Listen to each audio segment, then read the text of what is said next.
that comes back to one of the other questions we've got, because, we talk in these modules about what we describe as unique nature. So really what that is just it's your individual makeup, the thing that makes you, that is stable, that's like, it's kind of your core personality. Right. So we think of unique nature as the person you are, your interests, your inclinations, your natural tendencies, your way of thinking, that's kind of core to you. Right. It's pretty fixed throughout your life in terms of your identity. What would you say the relationship between that unique nature is and discovering your purpose? Yeah, so what you're asking, right, is the things that make you you, what is the relationship between that and discovering your purpose? Yeah. I think maybe you have to identify your identity first.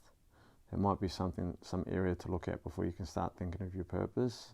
But sometimes you do think you know who you are, and that might just be you at that point in time. But also things are learnt along the way.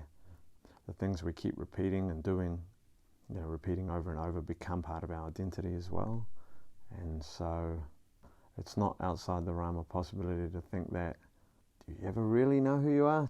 Just because you are one way and you come to be that way, or you see yourself as one way, doesn't necessarily mean you are that way for others either. What I can say for myself, from my own experience, I feel I know who I am at the core of myself, but I do feel as though I have begun to see myself as someone I didn't think was possible in every area of my life, through the things I do, through the words I say, through the words I keep to myself and towards others as well.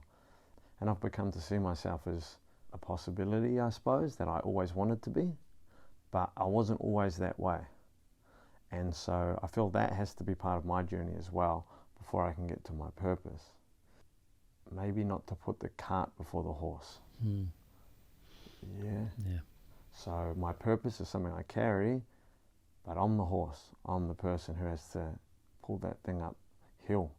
And so it's important to look after who I am, figure out who I am, who I want to be, who I want to become, who am I for others, maybe before I start thinking of what my purpose is. Okay, that's interesting. So